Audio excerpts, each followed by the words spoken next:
بسم الله الرحمن الرحيم. بسم الله الرحمن الرحيم. ورتل القرآن ترتیلا. تجوید کی اہمیت کے حوالے سے آج چونکہ پہلا دن ہے، 18 اکتوبر سے داخلہ کی ترتیب شروع کی اور آج 23 اکتوبر ہے 2023. 23 اکتوبر 2023. آج اس 3 ماہی تجوید کورس کا آغاز کر رہے ہیں. تو تجوید کے ساتھ قرآن پاک کو پڑھنا ہر مسلمان پر فرض عین ہے. کیا ہے بچو؟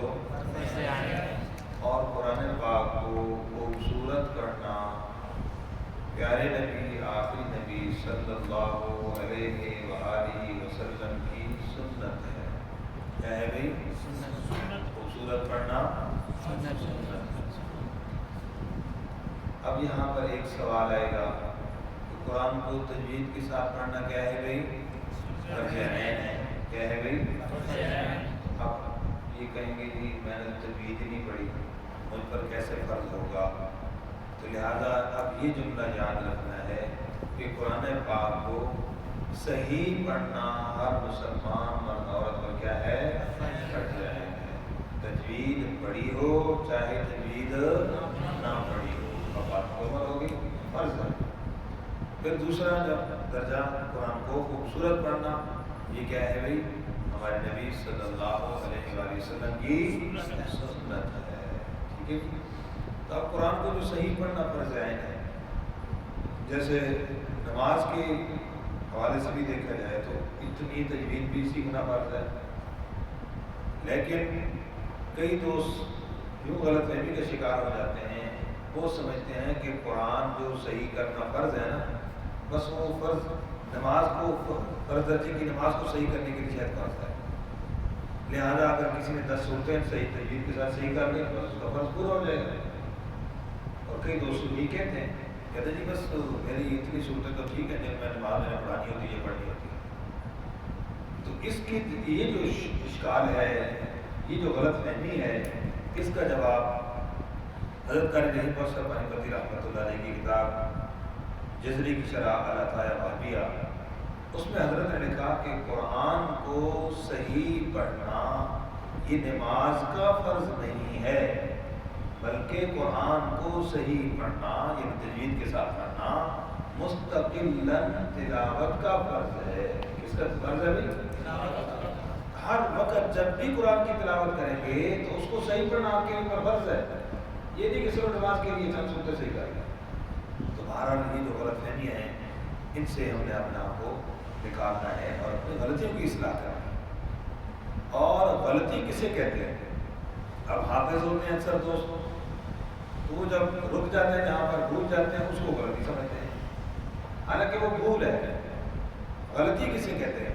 غلطی یہ ہے کہ صاد کو سین پڑھ دیا، الحمد کو الحمد پڑھ دیا، رب العالمین کو بالعالمین حمزہ پڑھ دیا، ایاک نعبد عین پڑھنا تھا ایاک نعبد جھٹکے سے حمزہ پڑھ دیا، حرف کو بدل دیا، صاد کو سین پڑھ دیا، طا کو تا پڑھ دیا. تو حرف بدلے گا تو معنی بھی بدلے گا، تو حرف بدلے گا تو معنی بھی، اور یہ گناہ ہے. یہ اگر پتہ ہی نہیں ہے کہ یہ کیا میں کر رہا ہوں پھر بھی غلط ہے اور گناہ ہے. پتہ ہے اور پھر کوشش کرتا ہے پھر بھی اگر اس سے غلط ابھی ہو رہا ہے، مکمل کوشش اس نے جاری نہیں رکھی تب بھی یہ غلط ہوگا. اور یہ غلطی لانے گری کی ہے، گناہ والی غلطی ہے جو کہ حرام ہے، بچنا بہت ضروری ہے. بس اوقات نماز کے اندر ایسی غلطی ہو اسی نماز بھی ٹوٹ جاتی ہے. سمجھ آ گیا؟ تو اس لیے غلطی اصل یہ ہے کہ جس سے معنی بدل جائے. غلطی کیا ہے؟ جس سے معنی بدل جائے، اور جس سے معنی بدل جاتا ہے، حرف بدلتا ہے تو معنی بدلتا ہے، معنی بدلے تو اللہ کی رضا ناراضگی میں بدل جاتی ہے. قرآن کو صحیح پڑھنے کا مقصد اللہ کو راضی کرنا ہے، نہ یہ کہ اللہ کو ناراض کرنا. بہت سی باتیں میری انشاءاللہ ابھی آتی رہیں گی. آج سے ابتدائی طور پر عرض کر رہا تھا تو میں مختصر خلاصہ یہ عرض کرتا ہوں کہ کہ ہر مسلمان کو حافظ ہو، قاری ہو، عالم ہو، عام بندہ ہو، ہر مسلمان کو کم از کم اتنی طبیعت صحیح کرنا ضروری ہے کہ جو یہ حدیث شریف کا مفہوم ہے رب قارئ القرآن والقرآن یلعنہ، کئی قرآن پڑھنے والے ایسے ہیں کہ وہ قرآن تو پڑھتے ہیں پر قرآن ہی ان کے اوپر لاگو کرتا ہے. تو کم از کم اتنا قرآن کو ہم صحیح کرتے ہیں ہم میں سے ہر ایک مسلمان کہ کم از کم قرآن کی لعنت سے تو بچ جائیں. زیادہ لیول اونچے لیول پہ ہم نہیں سیکھ سکتے، کوئی بات نہیں، اتنا قرآن کو صحیح کرنا تو کم از کم سیکھ لیں کہ قرآن کی لعنت سے بچ جائیں، اللہ کی ناراضگی سے بچ جائیں. اور اللہ کی ناراضگی سے بچنے کا یہ واحد حل اور طریقہ ہے کہ کم از کم ہمارے حروف صحیح ہو جائیں پڑھنے میں. ایک جگہ نہیں صرف بات آتا ہے پہلی تختی کے اندر پڑھنی نہیں، پورے قرآن میں ہر حرف ہر بار ہر جگہ پر اس کو صحیح پڑھا جائے. یہ ہے اصل مقصد قرآن کا تجوید کے ساتھ پڑھنے کا. تو اللہ رب العزت ہمیں جس مقصد کے لیے اس کو شروع کر رہے ہیں اور جتنے دوست احباب اس کو سماعت فرماتے ہیں پھر اس کو اپنے بچوں پر کلاسوں میں لاگو کرتے ہیں، ان سب کو اللہ تعالیٰ اپنے درگاہ میں قبول فرمائے. اور اسی طریقے سے پورے عالم کے لیے قرآن پاک کی اس دعوت اور اس تبلیغ کا ذریعے کے طور پر اللہ ہم سب کو قبول فرمائے. اتنی کے لیے آمین.